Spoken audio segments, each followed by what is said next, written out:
Master minds commerce చదవాలనుకునే 10th inter విద్యార్థుల తొలి ఎంపిక.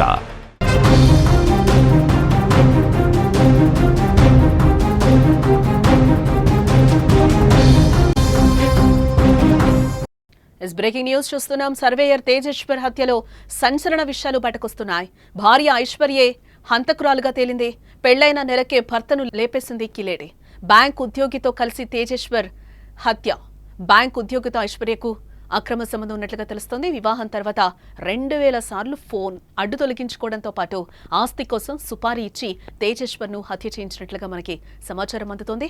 జోగులాంబ గద్వాల జిల్లాకు చెందిన సర్వేయర్ తేజేశ్వర్ హత్యలో సంచలన విషయాలు వెలుగులోకి వస్తున్నాయి. అనుమానించినట్టు భార్యే అసలు హంతకురాలిగా తేలింది. పెళ్లైన నెల రోజులకే భర్తను ఆమె చంపేయడం వెనుక అక్రమ సంబంధమే కారణంగా కనిపిస్తోంది. ఇక్కడ ఏపీలోని కర్నూలుకు చెందిన ఐశ్వర్యకు ఈ ఏడాది ఫిబ్రవరి 13న తేజేశ్వర్తో కుటుంబ సభ్యులు వివాహం నిశ్చయించారు. అయితే పెళ్లికి 5 రోజుల ముందు ఐశ్వర్య కనిపించకుండా పోయింది. కర్నూలులోని ఓ ప్రముఖ బ్యాంకుకు చెందిన ఉద్యోగితో ఆమెకు సంబంధం ఉండడంతో అతడితోనే వెళ్లిపోయిందని అంతా అనుకున్నారు. అయితే ఫిబ్రవరి 16న ఇంటికి తిరిగి వచ్చింది ఐశ్వర్య. తేజేశ్వర్తో ఫోన్లో మాట్లాడింది. తాను ఎవరితో ప్రేమలో లేనని, కట్నం ఇవ్వడానికి అమ్మ పడుతున్న ఇబ్బందిని చూసి తట్టుకోలేక స్నేహితురాలి ఇంటికి వెళ్లిపోయానని చెప్పింది. అసలు ఈ కేసుకు సంబంధించి ఏం జరిగింది అనేది మా ప్రతినిధిని అడిగి కిరణ్ అడిగి తెలుసుకుందాం. ఎస్ కిరణ్, సర్వేయర్ తేజేశ్వర్ హత్య కేసులో సంచలన విషయాలైతే బయటకొస్తున్న పరిస్థితి కనిపిస్తుంది. భార్య హంతకురాలు అని కూడా అంటున్నారు. ఏంటి పోలీసులు ఈ కేసుకు సంబంధించి ఎటువంటి పురోగతిని సాధించారు? తేజేశ్వర్ ప్రైవేట్ సర్వేయర్ తేజేశ్వర్ హత్యకు గురయ్యాడు. తేజేశ్వర్ ను హత్య చేసి నంద్యాల జిల్లా పాణ్యం పరిసర ప్రాంతాల్లో మృతదేహాన్ని పడేసిన ఘటన వెలుగులోకి వచ్చింది. అయితే హత్యకు గల కారణం వివాహేతర సంబంధమే అని పోలీసులు భావిస్తున్నారు. అయితే తేజేశ్వర్ కర్నూలుకి చెందిన ఐశ్వర్యను ప్రేమించి గత నెల మే 18న వివాహం చేసుకోగా 17వ తేదీ నుండి అయితే ఈ నెల 17వ తేదీ నుండి తేజేశ్వర్ కనిపించకపోవడంతో 19వ తేదీన సోదరుడు గద్వాల పోలీసులకు అయితే ఫిర్యాదు చేశారు. ఈ ఫిర్యాదు మేరకు పోలీసులు దర్యాప్తులో నమ్మలేని నిజాలైతే బయటపడ్డాయి. తేజేశ్వర్ భార్య ఐశ్వర్య వివాహేతర సంబంధం వల్లనే హత్యకు గల కారణంగా పోలీసుల దర్యాప్తులో వెలుగులోకి వచ్చింది.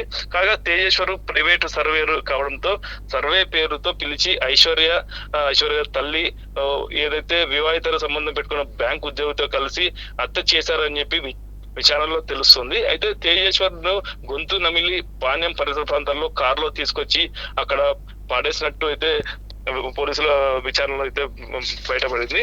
అయితే తేజేశ్వర్ ని చంపడానికి గల కారణం అయితే ఐశ్వర్య తల్లి సుజాత కర్నూలులోని ఓ ప్రముఖ బ్యాంక్ లో స్వీపర్ గా పనిచేస్తుంది. అదే బ్యాంకు చెందిన సదరు ఉద్యోగి ఆమెతో వివాహేతర సంబంధం ఉందని తెలిసింది. అయితే సదరు ఉద్యోగి క్రమంగా ఐశ్వర్యతోనూ సంబంధం పెట్టుకున్నట్లు సమాచారం. తేజేశ్వర్ ను పెళ్లాడిన తర్వాత ఐశ్వర్య సదరు బ్యాంక్ ఉద్యోగితో 2000 సార్లు ఫోన్ లో మాట్లాడినట్టు ఫోన్ కాల్స్ అయితే పోలీసుల దర్యాప్తులో బయటపడ్డాయి. అయితే ఈ క్రమంలో తేజేశ్వర్ ను అడ్డు తొలగించాలనే సంబంధాన్ని అడ్డు తొలగించాలనే తేజేశ్వర్ ఆస్తి తమ సొంతం అవుతుందనే హత్యను పథకం ప్రకారంగానే హత్య చేశారని చెప్పేసి తెలుస్తుంది.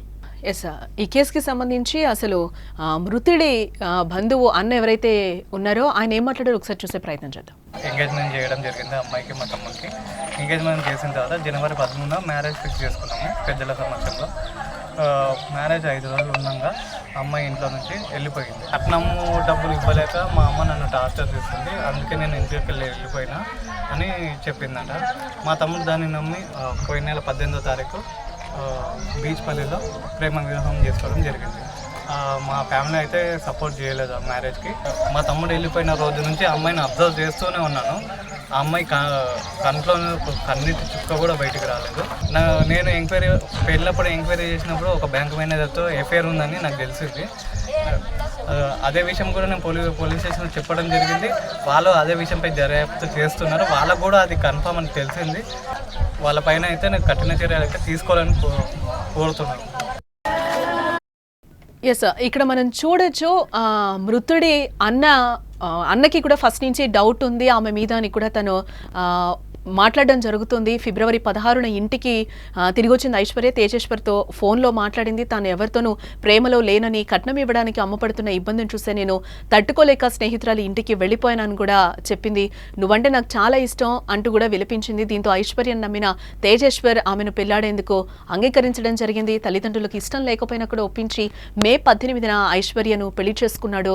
ఏ వివాహానికి తేజేశ్వర్ తరపు కుటుంబ సభ్యులు కూడా ఎవరూ హాజరు కాలేదు అని కూడా అంటున్నారు. అయితే మాయ మాటలతో తేజేశ్వర్ను నమ్మించి ఐశ్వర్య పెళ్లైన తర్వాత తన బుద్ధిని మార్చుకోలేదని కూడా చెప్తున్న పరిస్థితి ఇక్కడ కనిపిస్తుంది. భర్తను పట్టించుకోకుండా నిత్యం ప్రియుడైన బ్యాంక్ ఉద్యోగితో మాట్లాడటం కొనసాగించింది. దీంతో పెళ్లైన 2వ రోజు నుంచే ఇరువురి మధ్య కూడా మనస్పర్ధలు మొదలయ్యాయట. ఈ క్రమంలో జూన్ 17న తేజేశ్వర్ అదృశ్యమవగా అతడి సోదరుడు పోలీసులకు ఫిర్యాదు చేయడం కూడా ఇక్కడ మనకి కనిపిస్తుంది. గాలింపులో భాగంగానే ఏపీలోని పాణ్యం పోలీసులకు తేజేశ్వర్ మృతదేహం లభించింది. తేజేశ్వర్ కుటుంబ సభ్యులు ఐశ్వర్యపై అనుమానం వ్యక్తం చేస్తున్నారు. ఐశ్వర్య ఆమె తల్లి సుజాతను పోలీసులు విచారించగా విస్తుపోయే విషయాలు కూడా బయటకొస్తున్న పరిస్థితి కనిపిస్తుంది.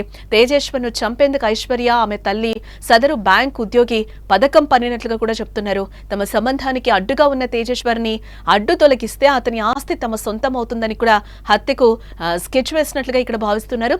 సుపారీ గ్యాంగ్ తోనే ఈ డీల్ కుదుర్చుకున్నారు. కొంతమంది వ్యక్తులు జూన్ 17న తేజేశ్వర్ను కలిసి తాము 10 ఎకరాల పొలం కొంటున్నామని దాన్ని సర్వే చేయాలని చెప్పి గద్వాలలో కార్ ఎక్కించుకుని తీసుకెళ్లారు. కార్లోనే తేజేశ్వర్ పై కత్తులతో దాడి చేసి గొంతు నులిమి చంపేసి మృతదేహాన్ని పాణ్యం సమీపంలోని సుగాలి మెట్టు వద్ద పారేశారు. ఇక్కడ ఇంకొక ట్విస్ట్ కూడా ఉంది. ఆ బ్యాంక్ ఉద్యోగితో ఐశ్వర్య తల్లికి కూడా అక్రమ సంబంధం ఉన్నట్లుగా తెలుస్తోంది. అదే బ్యాంక్ లో ఆమె స్వీపర్ గా పనిచేస్తోంది. ఈ క్రమంలోనే వారి మధ్య వివాహేతర సంబంధం కూడా ఏర్పడినట్లుగా సమాచారం. ఆ క్రమంలోనే ఐశ్వర్యతోనూ సంబంధం పెట్టుకున్నట్లుగా సమాచారం.